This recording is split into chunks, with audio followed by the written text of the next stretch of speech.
হবিগঞ্জ জেলার মাধবপুর উপজেলার ১০ নং ছাতিয়াইন ইউনিয়নের শিমুলখর সরকারি প্রাথমিক বিদ্যালয়ে ২০২৪ সালের সেরা শিক্ষক, সেরা মা, সেরা ছাত্রছাত্রী নির্বাচন এবং ২ জন বিদায়ী শিক্ষিকাকে সংবর্ধনা প্রদান করা হয়েছে। শনিবার দুপুর 12:30টায় বিদ্যালয় প্রাঙ্গণে এক অনাড়ম্বর অনুষ্ঠানের আয়োজন করা হয়। অনুষ্ঠানে সভাপতিত্ব করেন বিদ্যালয়ের প্রধান শিক্ষক রণধীর রায় এবং সঞ্চালনা করেন সহকারী শিক্ষক কাজী মনিরুল ইসলাম। অনুষ্ঠানে বক্তব্য রাখেন শিমুলখর সরকারি প্রাথমিক বিদ্যালয়ের পরিচালনা কমিটির সদস্য মোহাম্মদ কামাল মিয়া, বিদ্যালয়ের সাবেক সভাপতি কাজী সাইফুল আলম, বিএনপি নেতা শেখ ফরাসউদ্দিন, উপজেলা বিএনপির যুগ্ম সম্পাদক ফখরুজ্জামান ফখরুল, বিএনপি নেতা সুলতান মিয়া লস্কর, সহকারী শিক্ষক সন্তোষ চন্দ্র দেবনাথ ও মোহাম্মদ আব্দুল রউফ।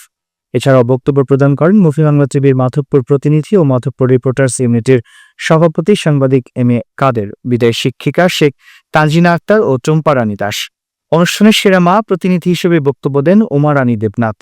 বক্তব্য পর্ব শেষে বিদায়ী শিক্ষিকাদের সম্মাননা ক্রেস্ট প্রদান করা হয়। পাশাপাশি নির্বাচিত সেরা শিক্ষক, সেরা ছাত্রছাত্রী, সেরা মাকেও সম্মাননা ক্রেস্ট তুলে দেওয়া হয়। সমাপনী বক্তব্যে প্রধান শিক্ষক রণধীর রায় সবাইকে ধন্যবাদ জানিয়ে অনুষ্ঠানের সমাপ্তি ঘোষণা করেন।